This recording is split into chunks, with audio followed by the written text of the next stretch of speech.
Ayan. So, magandang hapon sa inyong lahat. Palapakan mo natin si Jesus.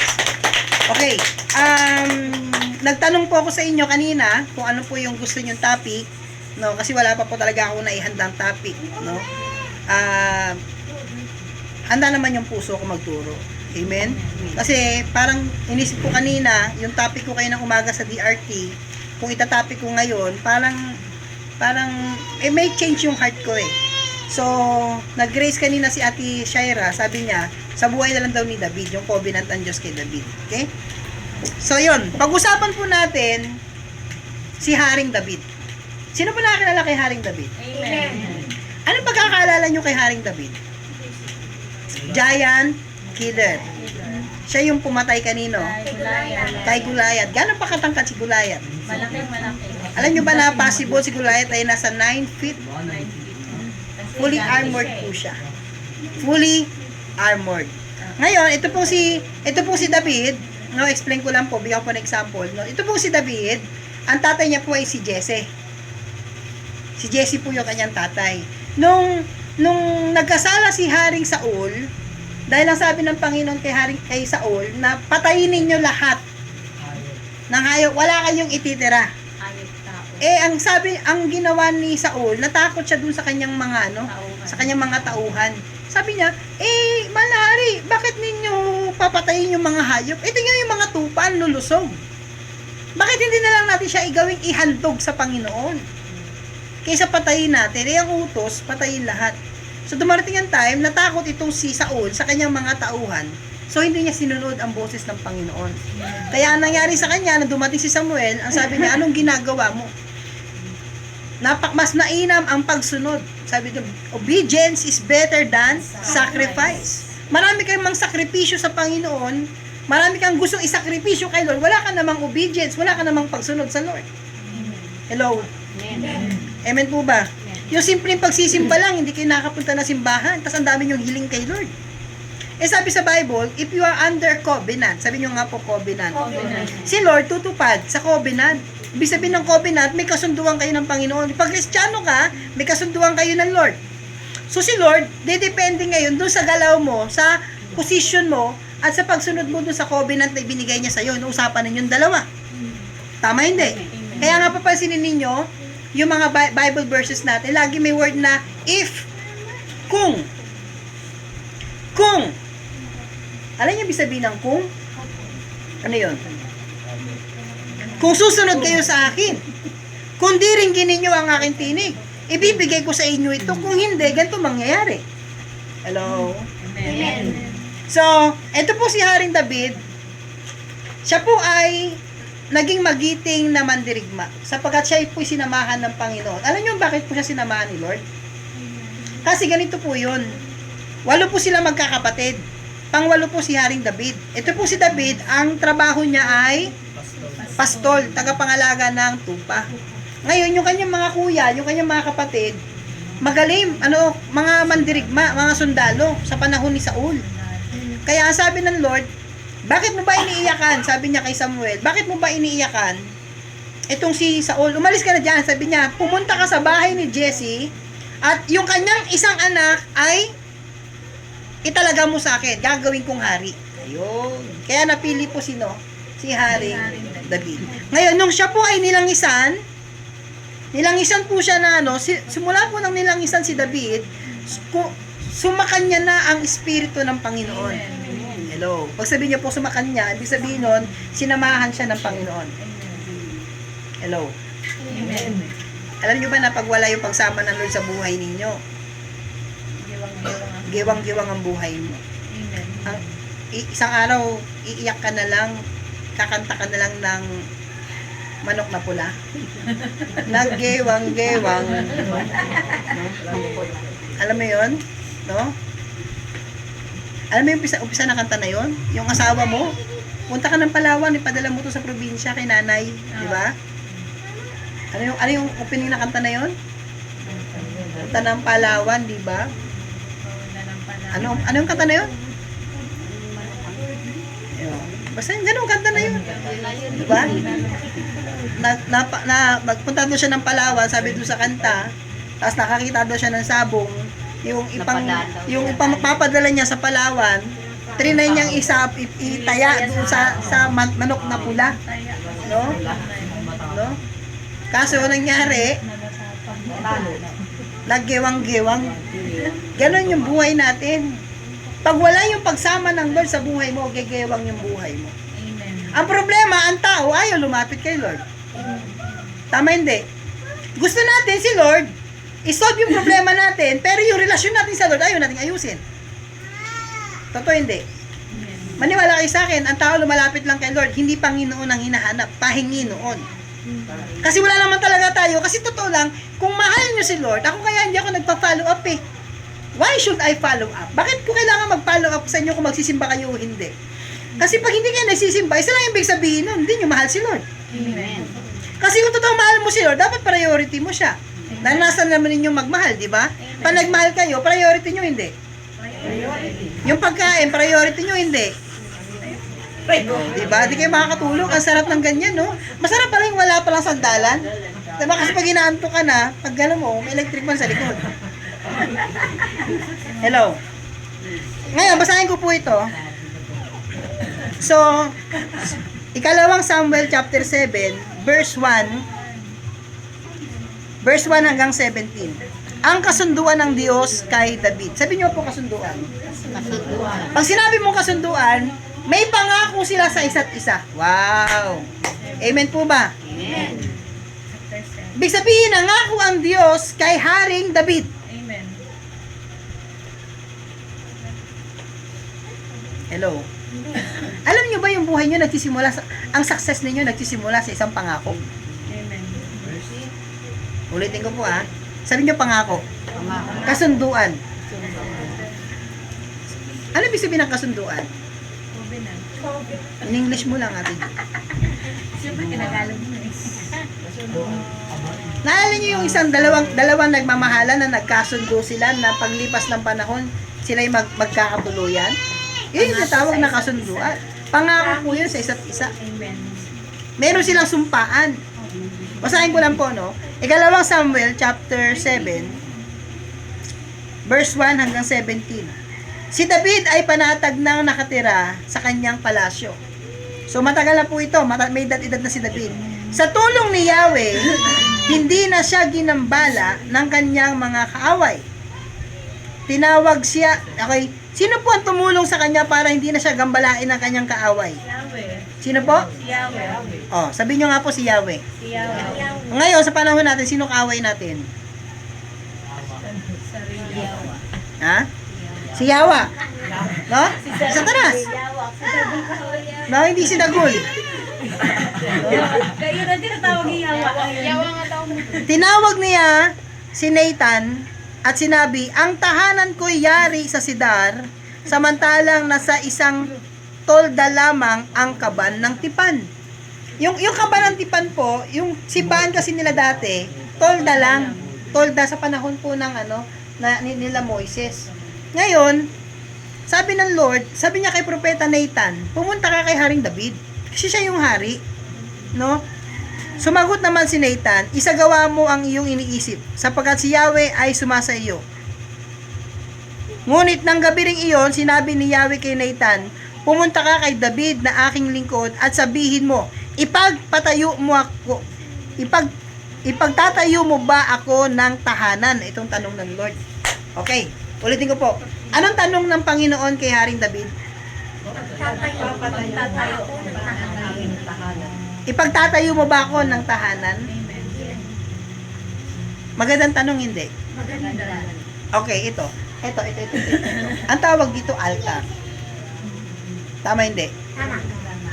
Ang Kristiyano ba pwedeng gumawa ng altar? Pwede. Kasi May altar din. Mayroon ding santo. Wala. O picture nyo mag-asawa ni Dagul. Pwede. Ah. Tapos, yung verse nila, love your enemy. Never mind. Dalawa yun eh. Love your enemy. Tapos, go ye and multiply. Wala nang topic si Pastor. Inunahan mo kasi yung kanina eh. Sabi ng Lord, Kay Nathan, tanongin mo si Haring David, ipagagawa mo ba ako ng tahanan? Ito pong sabihin ng tahanan. Ito po, example po itong tahanan na ito. Ang tanong po dito sa tahanan na ito, sino dito ang naghahari? Kasi si Lord naghahanap ng tirahan. Naghahanap si Lord ng tahanan. Kaya nga yung katawan daw natin, ang tawag sa katawan natin, templo ng Diyos. So si Lord naghahanap ng tahanan. Sabi nyo nga po, tahanan. Tahanan. Ngayon, kung wala si Lord sa isang tahanan, sino maghahari sa loob ng tahanan? Sino nga? Ha? Kaya, maraming tao, namumroblema sila, walang pera, may sakit lagi, laging may sakit, may problema. Kasi bakit? Kasi walang tahanan para kay Lord. Amen. Walang altar para kay Lord. Tama hindi? Tapos nalapit, Pastor, ipanalangin mo ako. Kapatid, bago kita ipag-pray, may tahanan ba si Lord sa buhay mo? Meron bang pwesto si Lord sa bahay ninyo? Baka wala naman talaga si Lord sa buhay ninyo. Hello? Amen. Hello? Amen. Oh, kung tatanungin kayo ng Panginoon ngayon, meron ba siyang pwesto sa bahay ninyo? Ha? O yung bahay natin, lugar kung saan inuman, tong-its, bingo, chismisan, murahan. Tapos mag-e-expect tayo na magandang buhay. Sabi nila, naku, na-invite na naman si Pastor sa bahay natin. Minsan na lang pumunta. Sermonan ka. Hello? Sabi dito pagtatayo mo ba ako ng bahay? Panagtanong ang Panginoon sa pamilya ninyo, sige nga, sa inyong buhay mag-asawa, nandiyan ba si Lord sa buhay ninyo? O pagdating ng linggo, ang nasa isipan nyo, mag-mall, kaysa pumunta ng church. Tapos pa nagkagulo yung buhay ninyo, sisisihin natin si Lord? Wala naman si Lord pwesto sa buhay natin? Sa pamilya natin, sa business natin, sa bahay natin, sa loob ng tahanan natin, sa puso natin, may pwesto ba si Lord? Hello? Wala na, lakad yung una lahat. No? Paano na? Basag na. Tapikin mo yung katabi mo, sabihin mo, kaya natin yan, tuloy lang tayo makinig. No? Encourage mo. Baka hindi pa ako, wala pa ako sa kalagitnaan, matisod na eh. Totoo hindi. Ha? Totoo hindi.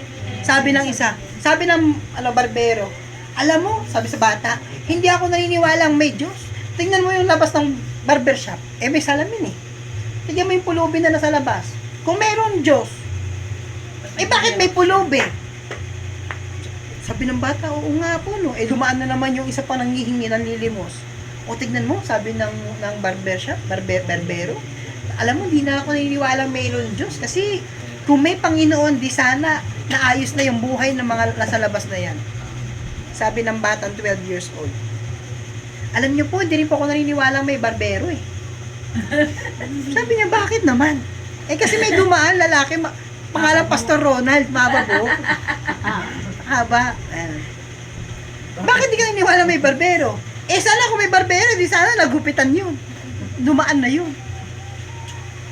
Bakit marami ako nakikita mahaba ang buhok, walang hindi naman maiksi, wala naman nagugupit. Ano mo sabi ng barbero? Ay, hindi. Ang problema, ako walang problema, sila may problema kasi hindi sila pupunta dito para magpagupit. O sabi ng bata, ay ganun din. Kaya may problema yung mga yun kasi ayaw lumapit kay Lord para ayusin yung buhay nila. Kung lumalapit na lang tayo kay Lord kapag may oras lang tayo, kapag naghihingalo na tayo, may sakit na tayo, walang tayong pera, pero sa araw ng linggo, pag may pera ka, asan ka? Nasa mall. Tama yung kanta nila eh. Paano pag ang Diyos na wala ng time? Lord, patawad. Sigurado ko yung tao na kumakanta na yung composer hanggang ngayon, hindi pa rin nagsisimba. Tama? Paano kapag si Lord na nawalan ng time? Hello? Tama. Hello? Amen. Buhay pa ba kayo? Yes. Humihinga pa ba, Pastor? Buhay pa ba? Lumalamoy pa kasi. God is looking for house. Naghahanap si Lord ng isang lugar kung saan pwede siyang tanggapin. Pwede siyang maghari.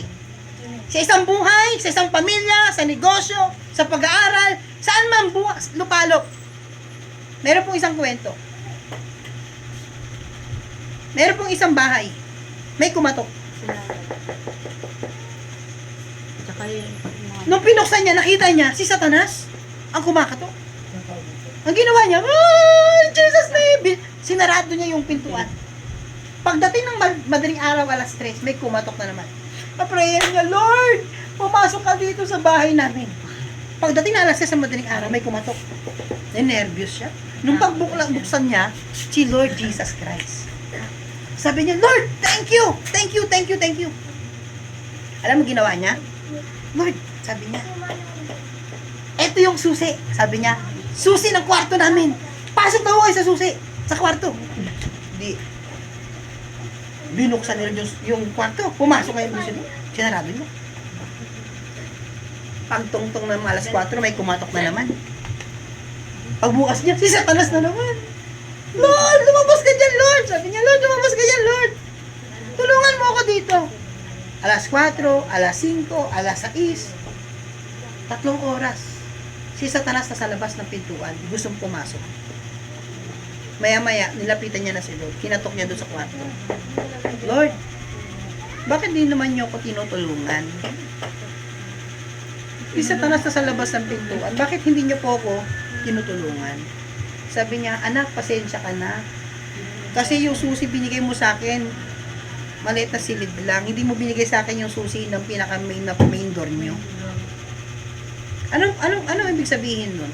Minsan si Lord, pag pinapasok man natin sa puso natin, yung ibang bahagi ng buhay natin, ayaw natin pakialaman niya. Amen. Totoo hindi? Amen. Totoo hindi? Amen. Ha? Lord, sige, pakialaman mo na yung buhay ko. Huwag mo lang pakikialaman yung relationship ko. Yung mga bagay na ginagawa ko nito. So, si Lord naghahanap ng tahanan. Sabi dito, ipagtatayo mo ba ako ng tahanan? Mula nang ilabas ko sa Ehipto ang Israel, wala pa akong bahay na masasabing akin. Ala, parang ako rin to. Wala pa tayong simbahan na malaki Hanggang ngayon, tolda pa ang aking tahanan. Aba, totoo to, no? Sa DRT tolda rin, no? Kahit lagi akong kasama ng Israel, wala akong sinabing anuman sa sinumang pinuno tungkol sa tahanang Sedar na dapat kong tirhan. Gayong ako ang pumili sa kanila upang mamahala sa aking kawan.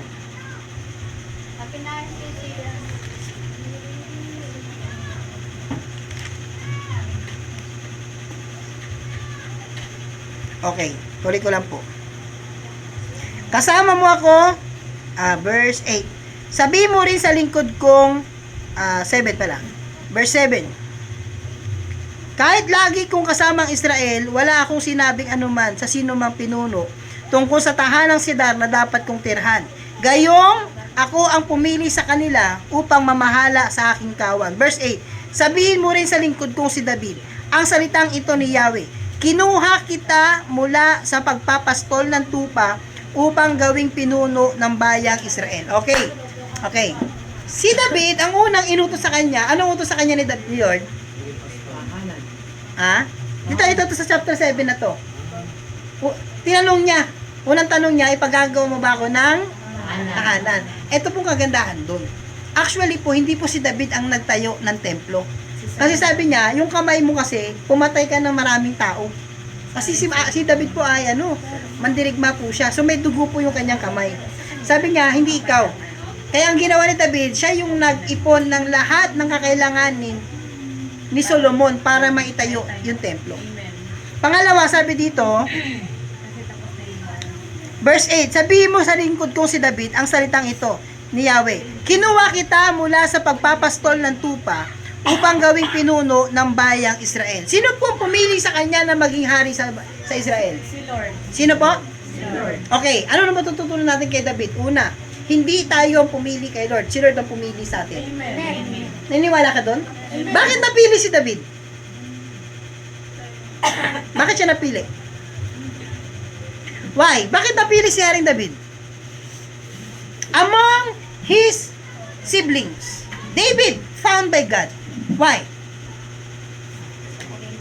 Ano sabi niya sa Samuel? Ang tao sa panlabas na anyo nakatingin. Ngunit si Yahweh, saan nakatingin si Yahweh? Sa puso. Alam kasi ng Lord yung puso ni David. Amen po ba? Ngayon, tingnan nyo to Sino ang nag-promote sa kanya para maging hari ng Israel? Sino po? So, ang promotion, kanino nagmumula? Pag maayos ang puso mo, sino ang magpo-promote sa iyo? Totoo hindi? Totoo hindi? Mula sa pagpapastol ng tupa, ngayon naman, maging pastol naman siya ng bayang Israel. Tingnan nyo po ito. Bago kayo ilagay ng Lord sa malaking bagay, bago siya naging hari muna siya ng pastulan. Amen. Sabi nyo nga po, training. Training. Napagkatiwalaan si David nung siya ay naging pastol. Kaya tamay sabi sa Bible, ano pagkakatiwalaan sa maliit na bagay? Pamamahalain ng Diyos sa malaking bagay. Isang dahilan kung bakit napili si David, una, maganda puso niya. Pangalawa, ano siya? Warrior. Tama hindi? Amen. Sabi niyo nga po, warrior.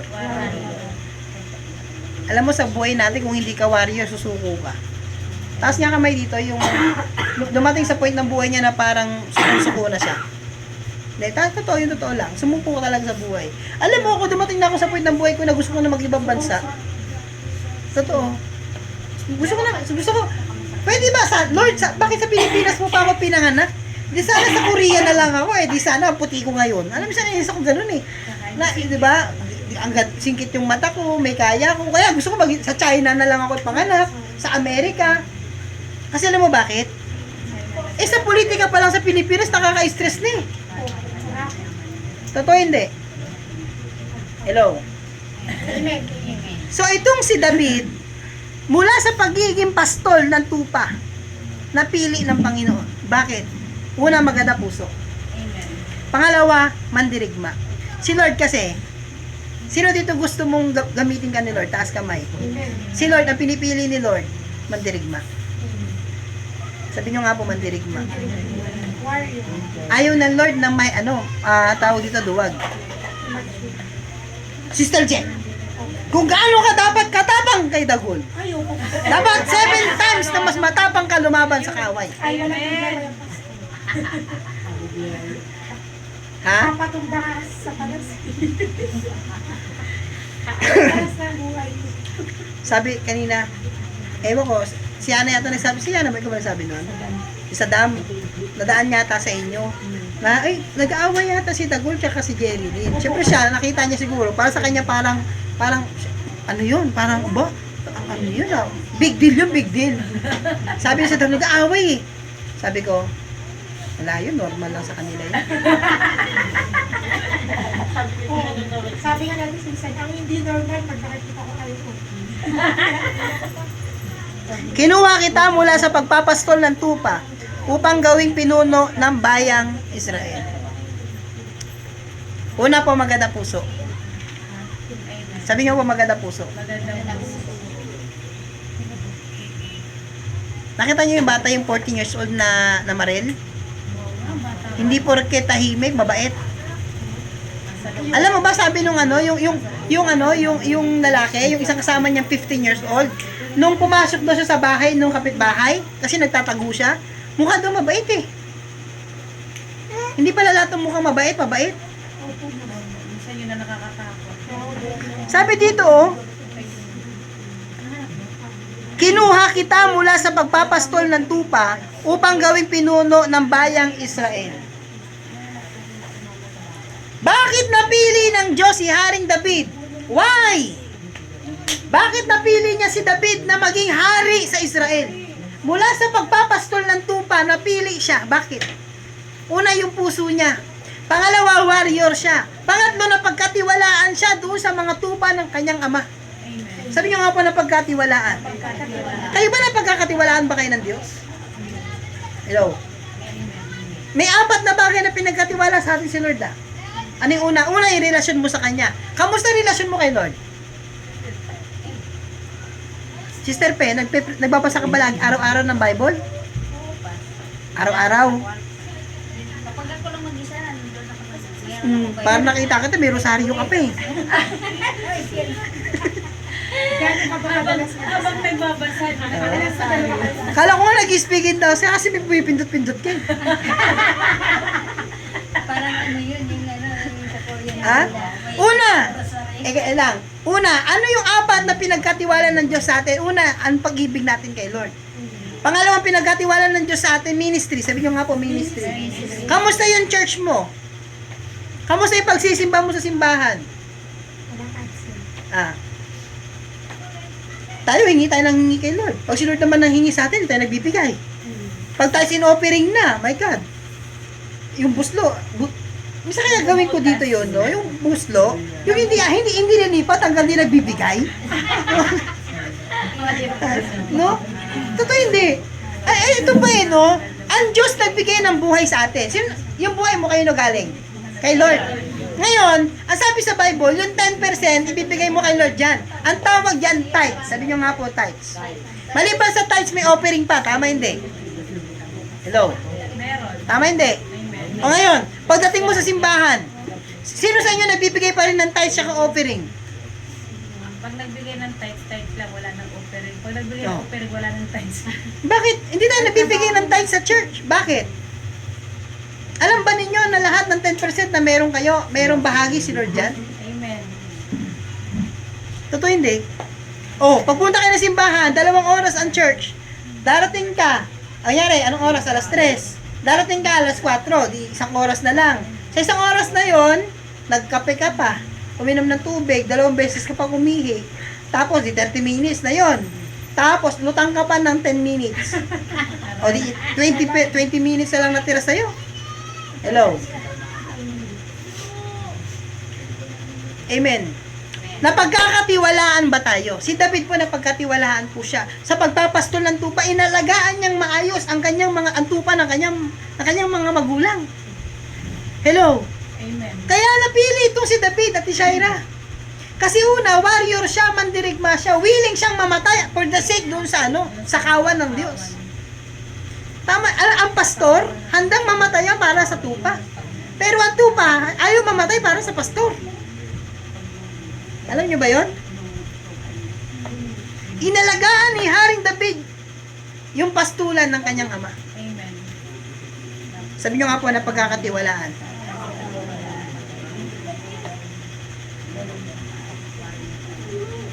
Napagkakatiwalaan ka ba?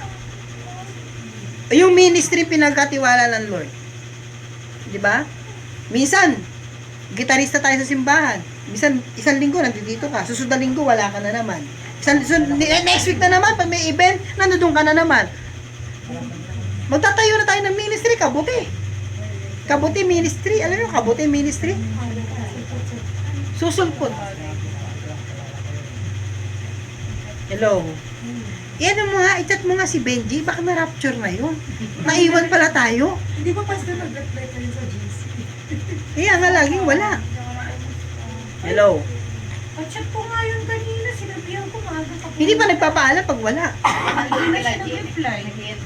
Hello. Kausap ko pa yun. Hello. Anong oras ang simba natin?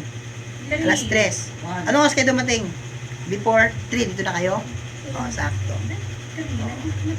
Palapakan natin sa sarili niyo. Napagkatiwalaan kayo. On time kayo ngayon kay Lord. So, pag kayo nag-pray kay Lord, on time din si Lord sa mga prayers ninyo na dinggin. Amen. Tama hindi? Amen. Kasi si Lord, sabi sa Bible, gawin mo sa kapwa mong gustong gawin sa'yo.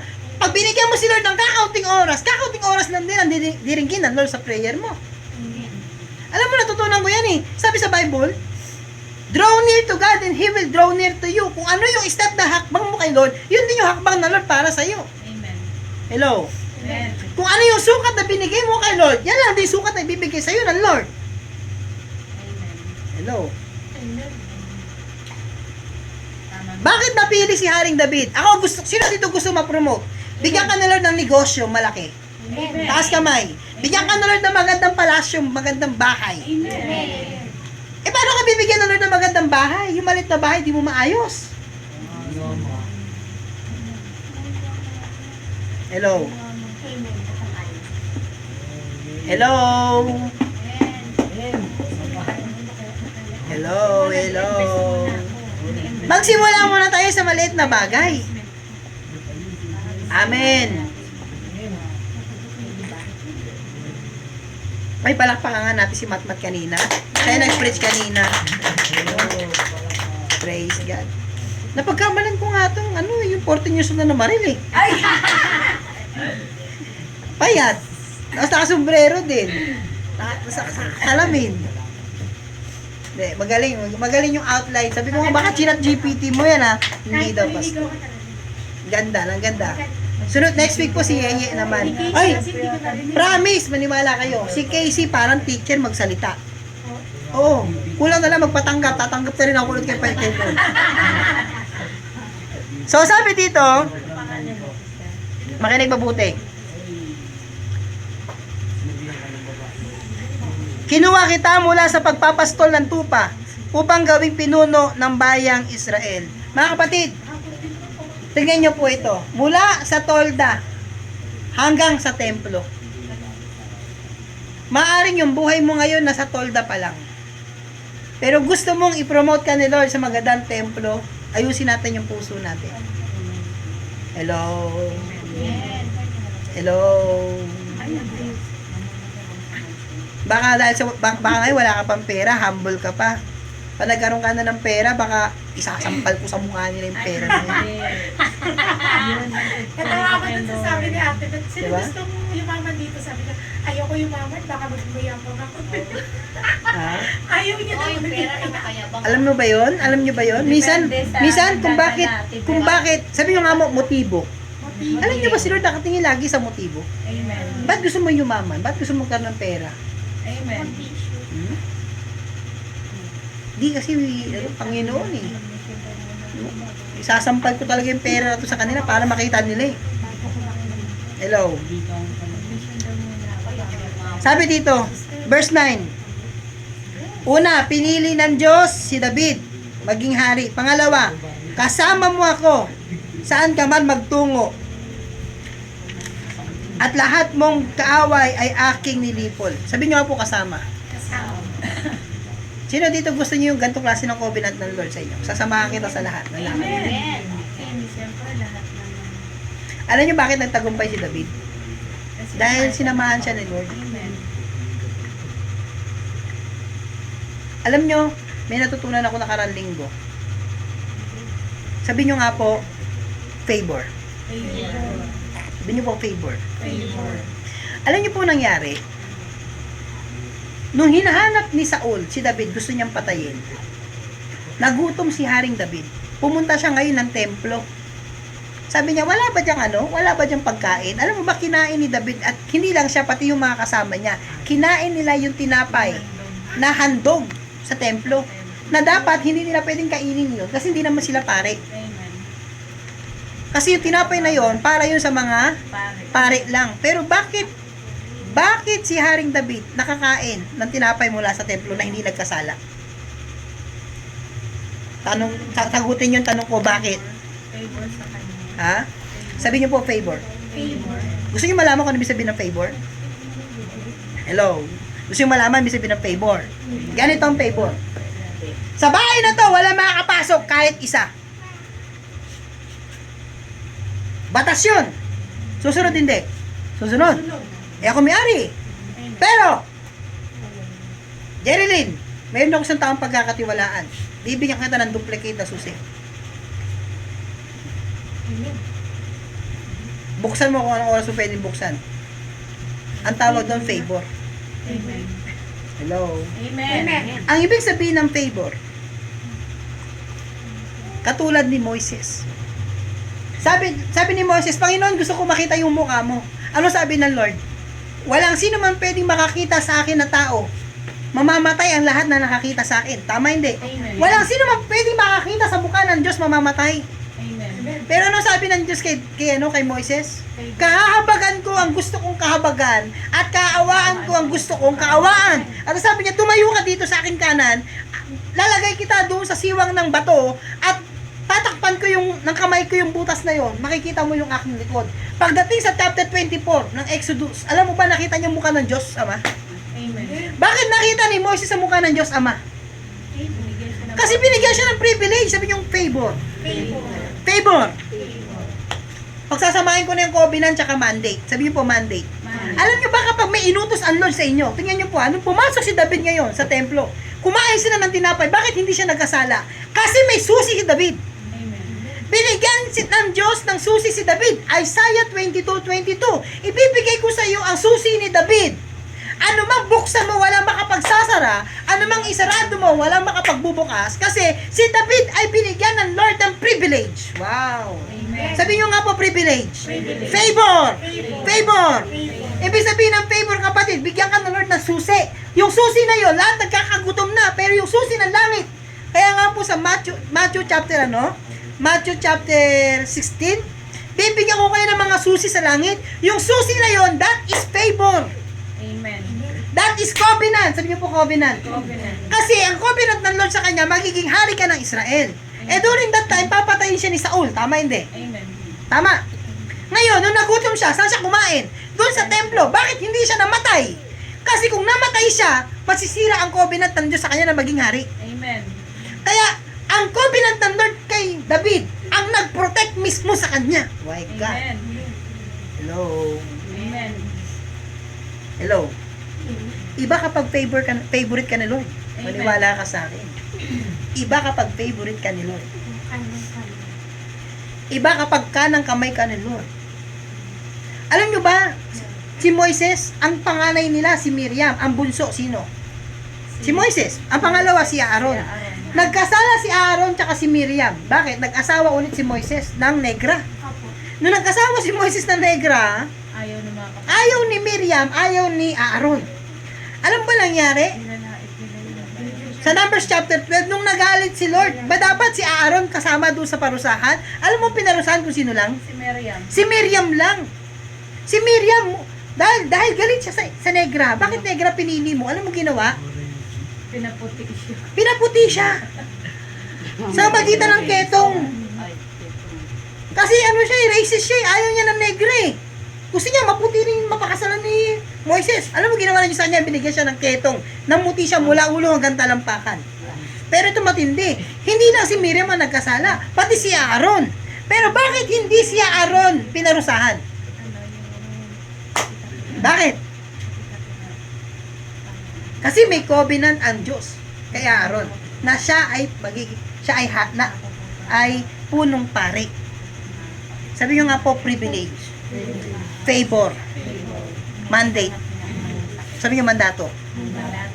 Ano mandato kay David? Maging hari ng Israel. Amen. Kaya nung kumain siya ng tinapay na pinagbabawal para sa hari, hindi siya nagkasala. Kasi bakit? May covenant ang Diyos sa kanya. Sasamahan kita kahit saan ka pumunta. Amen. Kahit siya sa pumunta, pumunta siya sa templo ng Diyos na pinagbabawal sa kanila na puntahan. Dahil kasama niya ang Lord, sabi na Lord, sige, pumasok ka dun sa loob. Hindi ka magkakasala kasi ang pangako ko sa'yo, sasamahan kita kahit saan ka pumunta. Okay, Amen. Hello. Taas kamay dito. Sino gusto dito ng covenant ng Lord? Amen. Sino dito gusto niya magkaroon ng favor kay God? Amen. Ano yung ibig sabihin ng favor? Bigyan ko ng example. Yung batas ng Diyos na malaki, mataas na batas ng Diyos, gagawa siya ng isa pang batas para lang sa iyo. Amen. Hello. Amen.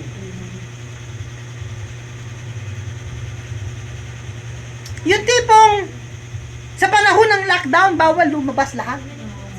Pero ang gobyerno ng Pilipinas, bibigyan ka ng isang ID na magkakaroon ka ng access sa lahat. Alam niyo po, napakasarap maging favorite ni Lord. Si David, a man after God's own heart, paborito ng Diyos itong si David. Wow! Favorite ng Diyos itong si David. Bakit? Alam niyo ba, mayroon akong dalawang kilala na favorite ng Lord. Dalawa. Alam mo sino? Sino? Walaan niyo, sino? Mali pa kay John de Bilabet. O sige, usap tayo kay John de Bilabet. John de Bilabet. Sabi niyo, si Juan, na minamahal ng Panginoon. Si Juan, isa sa mga disipulo ng Lord yun. Alam niyo ba na mayroong paniniwala, makinig ha, na si Juan ay hindi namatay hanggang ngayon buhay? Kasi nagkaroon ng curiosity itong si Pedro. Panginoon, ano naman masasabi mo sa kanya? Ano sabi ni Jesus Christ sa John chapter 21? Kung ibigin ko na si Juan ay hindi mamatay hanggang sa pagbabalik ko, ano naman sa'yo?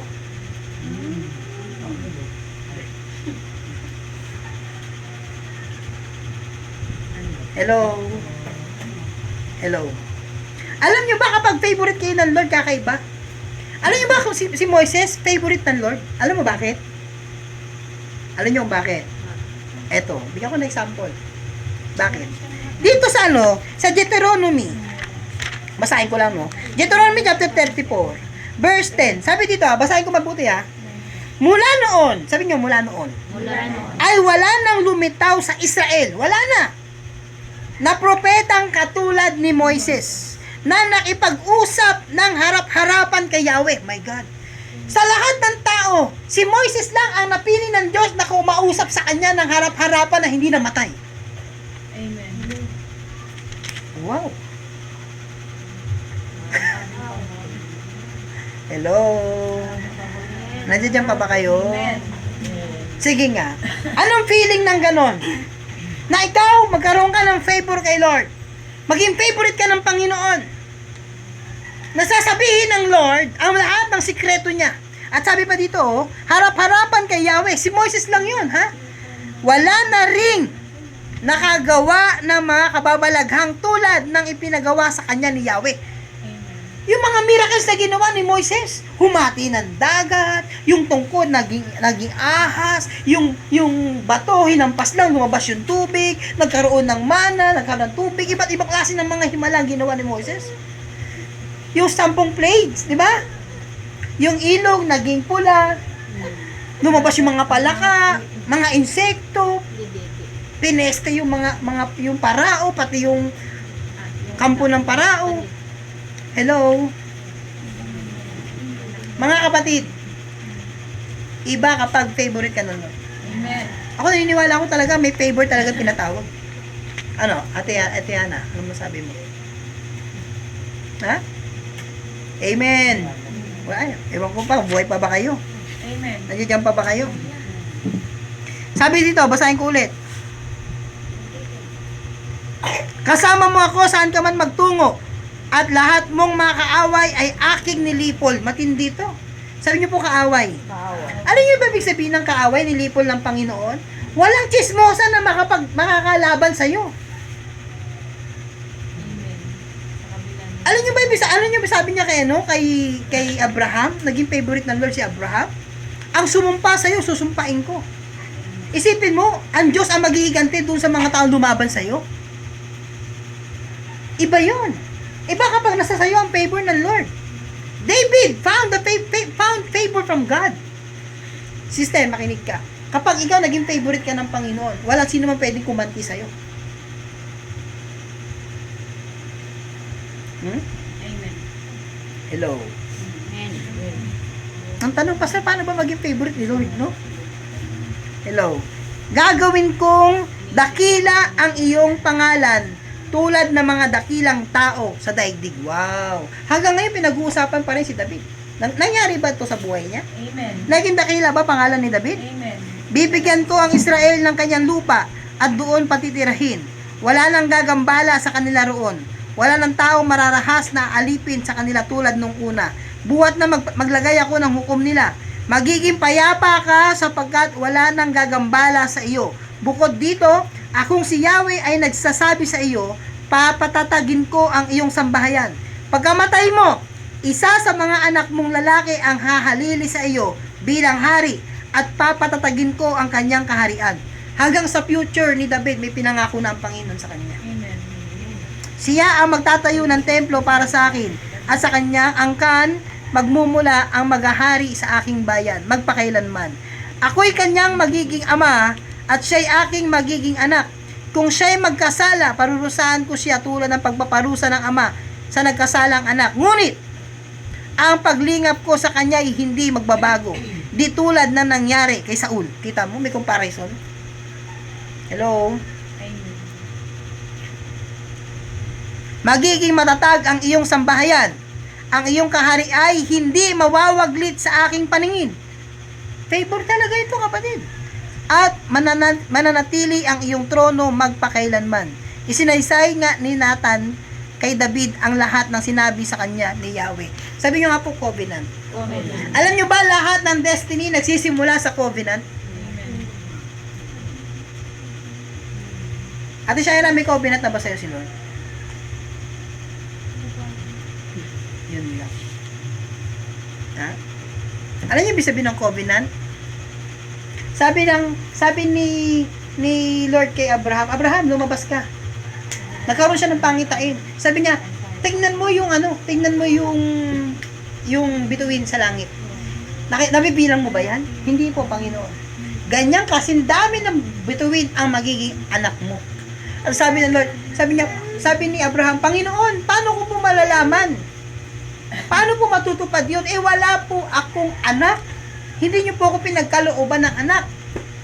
Sino ang magmamana ng lahat ng mga ipinangako ninyo sa akin? Walang iba kundi si Eleazar na anak ko, na alipin ko. Siya ang magmamana lahat ng ari-arian ko. Anong sabi ni Yahweh? Hindi. Sa iyo magmumula ang ipinangako ko. So sabi ng Lord sa kanya, kumuha ka ng baka, kambing, ihandog mo sa akin. Nung inihandog ni Abraham, lumitaw yung palayok, may apoy. Tapos gumawa ng covenant ang Panginoon kay Abraham. Alam niyo bakit ako akit-akit ng prayer mountain? Sige, tanongin niyo ako bakit. Ha? Kasi maraming covenant sa akin si Lord.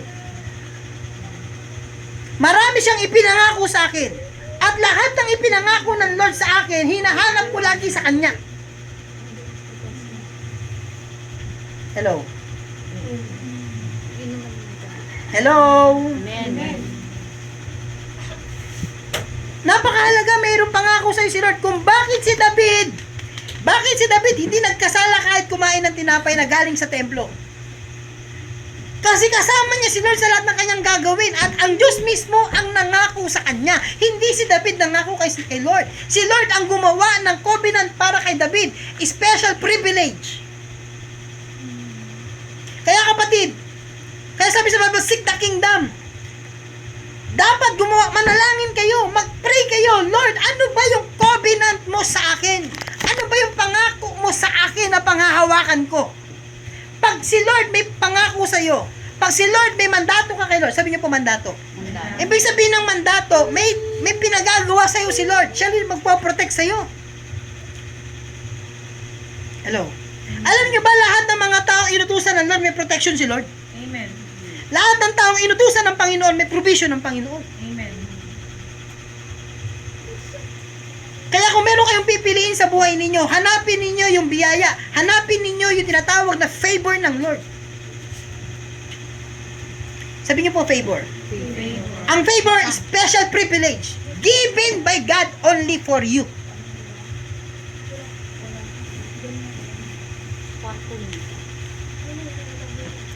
Hello. Amen. Ate Je, may mo ko yung Bible ko, pera. Meron ako sa isang example sa inyo. May papakita lang ako sa inyo.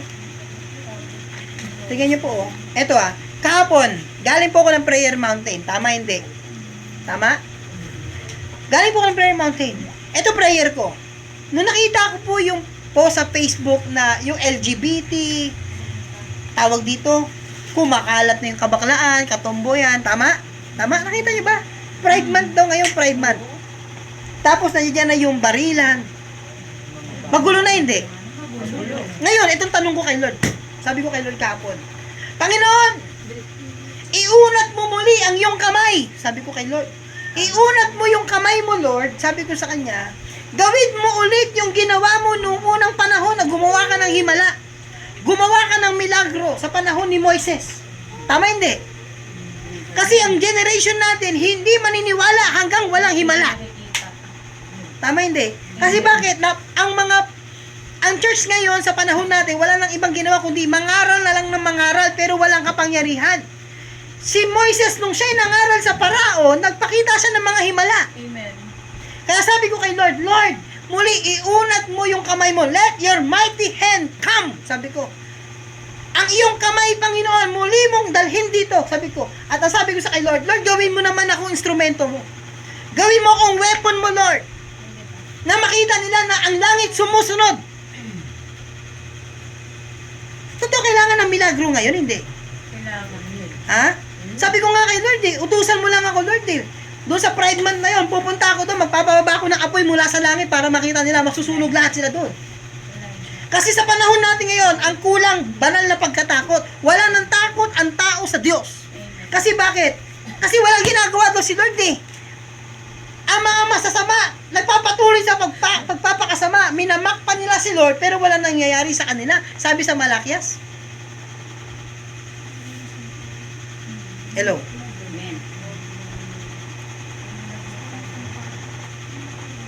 Sabi ko kay Lord, Lord, i-release mo na. Magpapagamit ako sa iyo. Kung kinakailangan magpababa ng apoy mula sa langit para parusahan lahat ng mga yan. Kinakailangan na ngayon, totoo hindi. Mahal ng Diyos ang lahat ng tao. Naniniwala ba kayo doon? Mahal tayo ng Lord, hindi. Pero ayaw ng Panginoon yung i-influensyahan mo pa yung ibang tao. Hello? Alam mo ba ginagawa ng Pride Month? Minamak pa nila si Lord sa Amerika nga, yung Bible pinupunit nila, tapos nilalagay nila doon sa puwet nila. Pinapupunas nila ng puwet yung Bible. Tapos may Pride Month doon sa ibang bansa, nilagay nila yung cross, minamak nila. Tapos itong si Pura Luca, kilala mo si Pura Luca? Alam mo yung Pride Month ang ginawa niya? Itsura siyang Jesus Christ. Tapos alam mo ginawa niya? Nag-communion. Isipin mo, bakit wala silang takot ngayon? Kasi wala yung power ng Lord. Hindi available ang power ng Lord. Pero kung may mga propeta na lilitaw ngayon at magsasabi, let my people go. Magsasabi na huwag nyo itutuloy yan kasi patatamaan kayo ng apoy sa langit at tatupad yun. Mayroon pa siguro magkakaroon ng takot sa Diyos. Wala nang takot ang tao sa Panginoon ngayon. Totoo hindi. Amen. May tanong ako sa inyo. Sino dito gusto mapagamit kay Lord? Amen. Ha? Yung tipong mayroon nagpaparade ng Diyos-Diyosan, butak sa Maynila. Marami dyan sa Maynila. Totoo hindi? Kaya naglalakad din ako. Di ba? Yung mga nakapaya, yung ganun-ganon. Yung leg mo, ganun-ganon din eh. Isipin mo, nagmumotor ka lang, ganun-ganon din yung leg mo eh. Kasi, ganun-ganon, di ba? Kasi may hakbang sila eh. Kung bibigyan lang ako ng kapangyarihan ng Panginoon eh. Papatamaan ko talaga ng apoy eh. Yung lugar na yun. Grabe ka naman, pastor. Yes, kasi kinamumuhian ng Panginoon yun. Amen. Amen. Mahal tayo ng Diyos lahat. Tama? Pero wag na nating i-kompromiso. Wag na nating ipilit ang kasalanan. Ayaw ng Lord yun. Alam nyo ba na tuloy-tuloy ang lindol? Sa Venezuela, nilindol na naman sila 6.5, 6.2, 6.5. Ang dami na naman namatay. Sa Japan din po. Japan, nililindol din. 6.7. Alam nyo, ito po Alam nyo po, habang nagpipray po ako kahapon, nakakita po ako ng vision. Sa vision ko, Exodus nakalagay. Exodus chapter 13. Nung binasa ko po, ito nakalagay For with a strong hand had the Lord brought you out of Egypt. Makinig kayo mabuti. Darating na po, malapit na po ang panahon kung saan ibababa ng Lord yung power niya. Sabi nyo nga po, power. Alam nyo ba kung ano mangyayari? Taas kamay ang mga Kristiyano. Gagamitin ng Lord yung kamay ninyo bumuhay ng patay. Gagamitin ng Lord yung kamay ninyo gumawa ng mga himala. Totoo yun. Totoo yun. Alam mo ba, nung nag-opening kami ng church dati dyan sa simbahan, September 1, ewan ko kung matandaan niyo yun, na binilang namin yung mga pagkain namin, nagulat kami, ang daming inuwi, ang daming nag-take out, ang daming nagpuntahan, pero yung pagkain, kabukas-bukasan, marami pa din. Hindi na ubos. Alam mo yun, Sister Je? Pumunta kami na Subic. Ang budget namin wala pa 10,000. 3 days kami sa Subic. Ilang kami dun? 70. Tapos yung nagaluto, si Dondon nagrereklamo. Pag uwi namin, alam mo sabi niya, Pastor, kakaiba. Sabi ko, bakit? Last year, Pastor, 70,000 ang budget sa pagkain. Ang dami pa nagreklamo. Sa inyo, Pastor, wala pang 10,000 ang budget. Yung bigas na dala-dala ninyo, hindi pa rin nauubos hanggang ngayon. Tapos yung isang malaking styrofoam, punong-puno pa rin ng isda. Hello. Amen. Ngayon, ang tanong ko, sino dito gusto nyo maging, piliin kayo ng Lord? Magkaroon kayo ng favor kay Lord. Hello? Gusto nyo ba gumawa ng pangako ang Diyos sa inyo? Meron bang pangako sa inyo si Lord? May covenant ba sa inyo si Lord? Ate Beth, anong pangako sa inyo ni Lord? Ikaw, Ana, anong pangako sa inyo ni Lord? Ano? Ano nga? Yung siya mismo nagsabi sa'yo. Ayun. Bago lang ako. Magbago lang ako. O, ano? Sinabi niya sa'yo yan. Anong verse?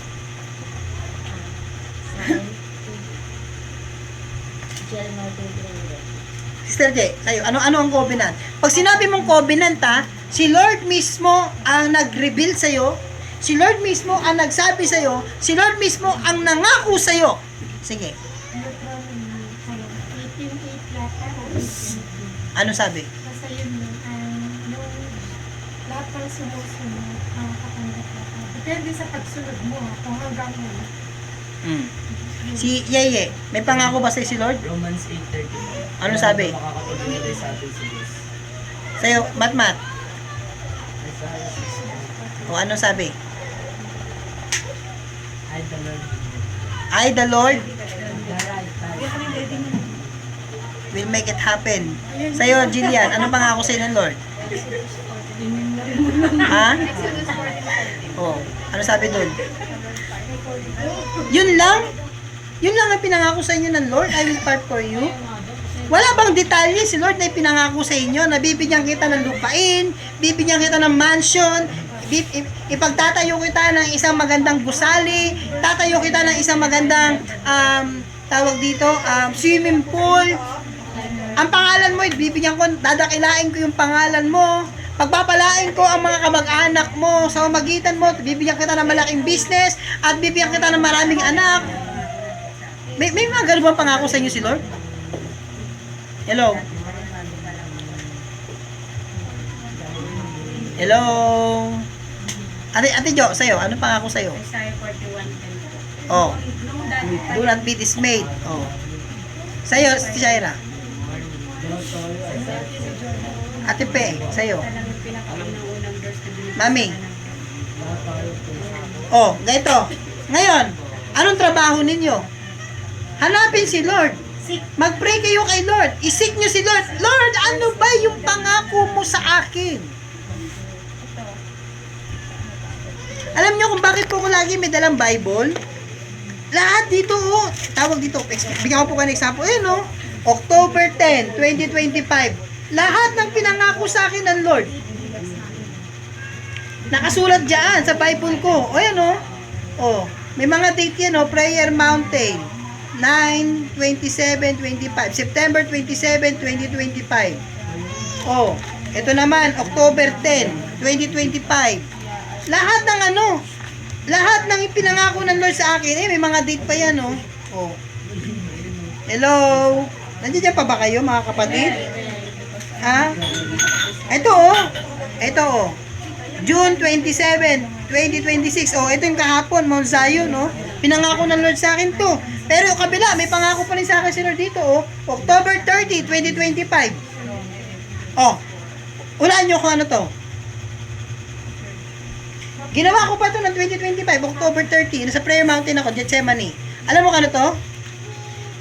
Ito yung layout, blueprint ito ng Prayer Mountain. Nakapag binigyan ako ng Lord ng pera, ito yung Prayer Mountain na ipagagawa ko. Ito mismo. All Nations and Kingdoms, Prayer Mountain. High place. Mga kapatid, dito na po ako magtatapos. Ulitin ko po. Covenant. Sabi niyo po covenant. May covenant ba sa'yo si Lord? May sumpaan ba kayo ni Lord? Pag wala kayong sumpaan ni Lord, ano yung tutuparin sa'yo ni Lord? Sister, may sumpaan na ba kayo ni Lord? Paano nyo malalaman? Hanapin natin si Lord. Amen? So, salamat. Sino ba nag-invite sa amin dito? Si ano? Oh, thank you. Palapangan natin sila. Buti di mo kami nakalimutan. No? Sa linggo ha, kala Sister Jet tayo. Tapos next week, July 12, kung available kayo, may sasakyan tayo, akit tayo ng DRT. Balikan lang. Okay? Ulitin ko po, Covenant. Bakit si Pastor Ronald? Ulitin ko po, bakit si Pastor Ronald? Galing pa po ako ng DRT kanina. Bakit kinakailangan si Pastor Ronald kahit kailangan kong bumalik-balik ng DRT? Alam niyo kung bakit? Kasi nung namatay si Scarlett, yung dugo ni Scarlett naging covenant sa DRT tsaka sa akin. Na kahit ano mangyari, magtuturo ko sa DRT kahit bumabagyo na. Umakyat niya ako ng prayer mountain kahapon, umuulan na eh. Kaya ako lagi nagkakasakit eh. Kasi pagod na ako nung galing pa ako Maynila, akit ako ng DRT, punta ako ng Pandi. Gawain ng akit na naman ako ng DRT ng umaga, pagdating ng hapon, Pandi na naman. Alam ba nakakapagod ginagawa ko? Minumotor ko yun.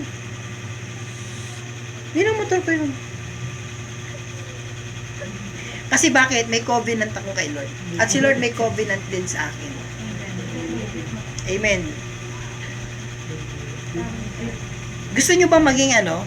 Gusto nyo bang maging special? Taas kamay. Sino gusto maging special? Special child. Taas nga kamay. Sino gusto maging special kay Lord? Taas kamay. O sige ako. Alam nyo ba may pangarap ako? Isa sa pangarap ko, makapagpatayo ako ng resort natin. O yun ang pangarap ko. Tapos si Ate Jo na lang, sila Jillian, Ate Pe, kayo na lang mga i-hire kong tagalinis. O may sahod kayo doon. Ayaw niya magtagalinis. Bakit? Ang gagawin mo lang doon, maglinis ka lang bago sila pumunta, di ba? Tapos pagtapos ng event, kabukas-bukasan, linis ng ulit, di ba Sister J? May kita kayo doon, ba? Ayaw nyo pa? Kami daw yung magtitinda ng buko sa labas eh. Merienda. Hindi kasi Mga kapatid, pasok ng mga guests may buko. bakit ako nagpapatuloy kay Lord? Because of God's covenant in my life. May covenant sa akin si Lord. May usapan kami ng Panginoon. At araw-araw kong kinukulit si Lord sa covenant na yun. Amen. Amen po ba? Alam niyo kung wala akong covenant kay Lord, matagal na akong umalis sa church. O sige, tanongin ko kayo. Sa church dito ba tayo? Meron tayong simbahan? Wala. May bahay pa ba ako dito? Sa DRT may bahay ba ako? Wala. Eh bakit ako nag-isin ng DRT? Bakit ako nagpupunta ng Pandi? Kung tutusin, pwede na ako mag-isip kahit ngayon na i-turn over ko na kayo sa ibang pasto. Kasi wala naman akong bahay dito eh. Wala naman akong church dito. Tama hindi? Pero bakit nag-i-stay ako dito? Ha? Dahil sa covenant, may usapan kami ng Lord eh. Amen po ba? Amen. Alagaan ang kanyang mga tupa. So, God bless you. Hopefully, marami tayong natutunan. Pag-pray kayo kay Lord, Lord, ano yung pangako mo sa amin? Ano yung pangako na pangahawakan namin? Amen? Sige, pray tayo.